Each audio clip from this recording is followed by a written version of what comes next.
How come they're all wearing the same clothes? Do that again. What the fuck is this? Have you ever seen anything that looks more like Feds? Tell me that doesn't look like Feds. Right? It's like the 101st Airborne. Bro, look at this. These guys are all runners. These guys look like they just got out of buds. I mean, look. Fuck out of here. They could be real. Right. They could be real. They could be real. Listen, Matt Taibbi, I'm an unreliable source, and I'm a comedian. But looking at that, I'm calling. But quite a few other people have realized it now. The amount of money that Bill Gates has spent on influencing media. No, I didn't.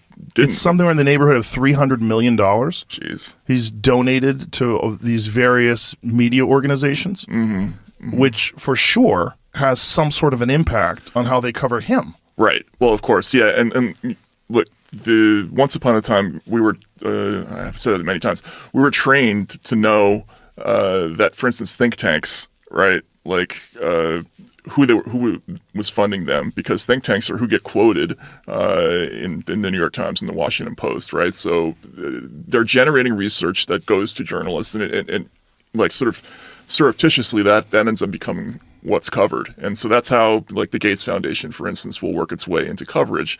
It'll sponsor research in an area like education. That's one of the things I'm covering now. And its research becomes, it gets into the news that way. But we were supposed to once have, our ears up and be conscious of who was paying for all this research. Where was that information coming from? And people don't really even think about it now. See if you can find that story, Jimmy. I'm looking right now. I'm reading an article about someone last year actually was looking into it. Here, I'll show you. Journalism's Gatekeepers is what it's called. Columbia Journalism CJR. Review. Mm-hmm. Is that a respected publication? No, I mean, look, they've had their issues, but that's the top media criticism outlet, right? Okay, so this is last year. It says it recently examined nearly 20,000 charitable grants the Gates Foundation made through the end of June and found that more than $250 million going towards journalism. Receipts included news operations like the BBC, NBC, Al Jazeera, ProPublica, National Journal, The Guardian, Univision, Medium, The Financial Times, The Atlantic, The Texas Tribune, Gannett, Washington Monthly, Le Monde, is that how you say it? Yeah, Le Monde. And the Center for Investigative Reporting, charitable organizations affiliated with news outlets like BBC Media Action, the New York Times, Neediest Cases Fund, media companies such as The Participant, whose documentary Waiting for Superman supports Gates' agenda on charter schools, journalistic organizations such as the Pulitzer Center on crisis reporting, the National Press Foundation, and the International Center for Journalists, and a variety of other groups creating news content or working on journalism, such as the Leo Burnett Company, an ad agency that Gates commissioned to create a news site to promote the success of aid groups. In some cases, recipients say they distributed part of the funding as sub-grants to other journalistic organizations, which makes it difficult to see the full picture of Gates' funding into the Fourth Estate. Yeah, and as a reporter, you may or may not be aware of all the different ways that money will get in, work its way into the business. But unconsciously, it just sort of seeps in, like, right. And that's how it works. Like, nobody comes and tells you, well, don't cover this. Well, maybe they do now. Identify with another gender. It seems to have nothing to do with your sexual preference. Okay. Yeah. I know absolutely nothing about it, so I know I enough shouldn't about opine. it. Yeah. Well, I knew almost nothing about it until I got attacked for attacking a female MMA fighter who used to be male for 30 years and then wasn't telling anybody that she used to be male and transitioned and fought 2 different times against females that thought she was a biological female and beat the fuck out of them. I mean, like, horrendous beatings. Broke this lady's skull, like literally fractured her face. It was scary stuff. And when you watch the fights looked like a guy beating up a woman. It wasn't like someone who's particularly skillful. It was just wrong. It was just and it was at a very low level of MMA. Like, if you saw, like, at high levels, when someone has, like, the skills to protect themselves from someone who's the same size as them but physically superior, then you would have less consequences because they just know how to protect themselves better. But these women weren't that skillful, so the strength and the physical power was a huge factor. Right.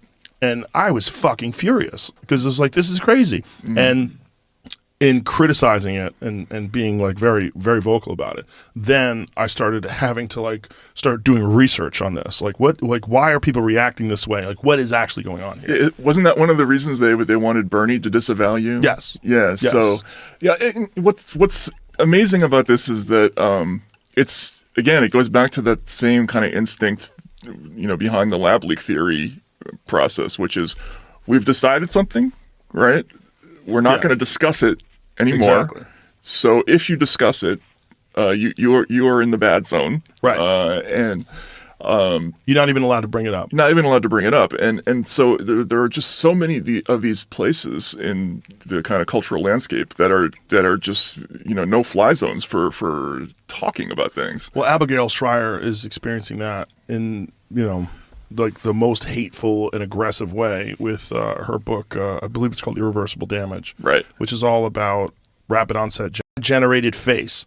It's a fake face as like the profile picture. It's one of those pictures they take a bunch of people's faces and they smush it and make this one lady. And then she had a picture of a dog in like one of her Facebook posts. But there's no engagement. There's no interaction. The entire account is only a month old. And her post on this somehow or another went viral. And this is what started the sharing of it. But if you look at these people walking down the street with their masks on, all dressed in black, all wearing like essentially a uniform, all holding the same size American flag. And then eventually they all jumped into the back of a U-Haul and were carted off at the end of this stupid fucking march.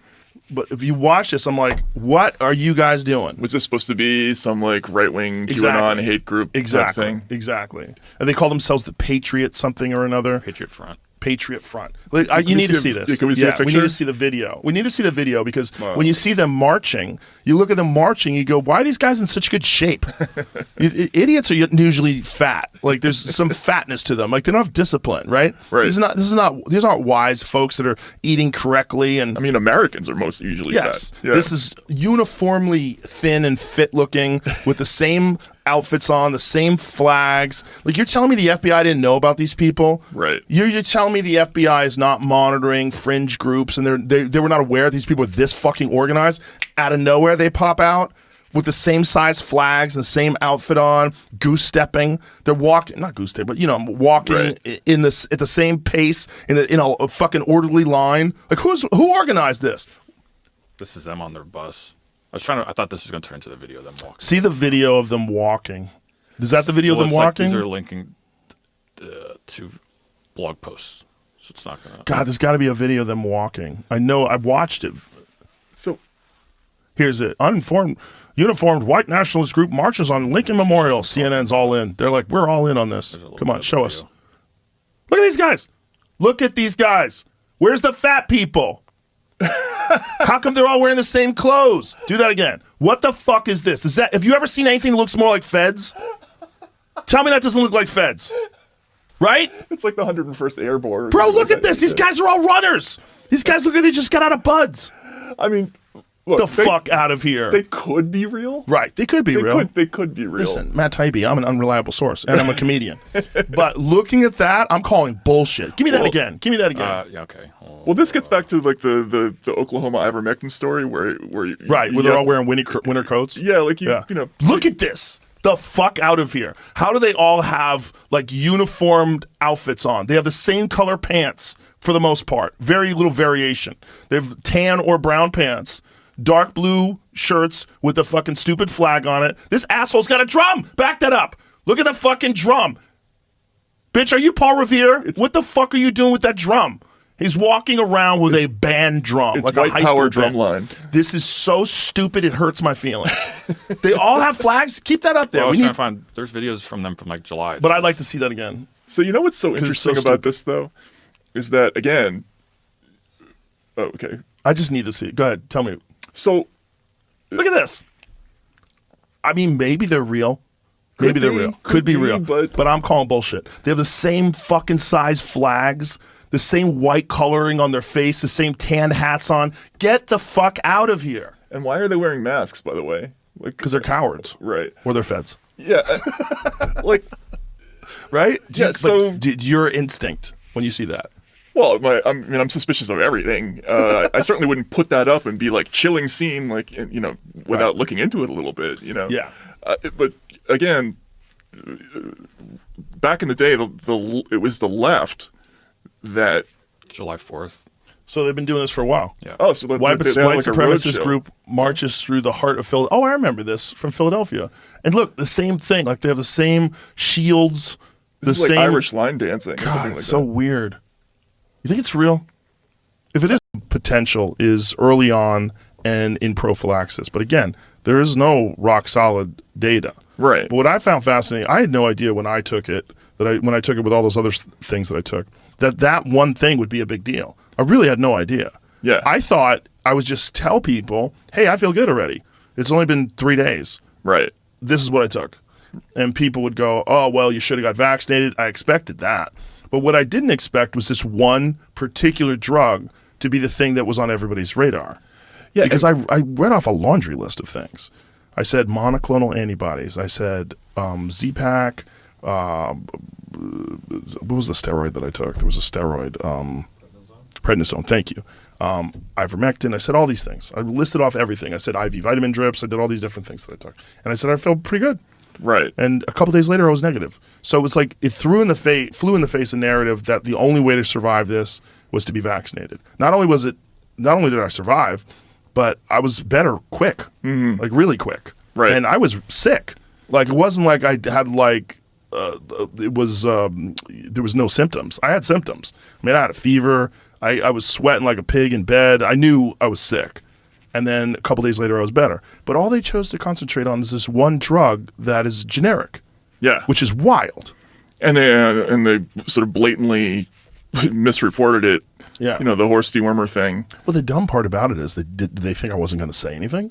Yeah, I know. Like, I have bigger audience than you do. Like, what are you, stupid? Yeah, significantly. Like, how dumb is that? But I don't think they've internalized that yet. No, but and this is like we were talking before about not being embarrassed about getting stuff wrong. Like it's not that hard to if somebody wanted to criticize you and not get it wrong, they could have done it. Yeah. You know what I mean? Sure. But the whole thing, like, oh, he's taking horse dewormer, like, why aren't they ashamed of just being factually incorrect? Like the lack of any kind of shame about that is a signal to audiences. It gives you credibility and it takes it away from them. I don't think they understood that, though. I don't think they understood that while they were doing it. I think they thought that they were going to get away with it. And I think until Sanjay Gupta came on the podcast, they really had no idea. Right. And then when he came on the podcast and it just didn't go so good for him, that was a turning of the tide. That was a recognition like, oh, we've fucking played a terrible hand here. Right. This is not good.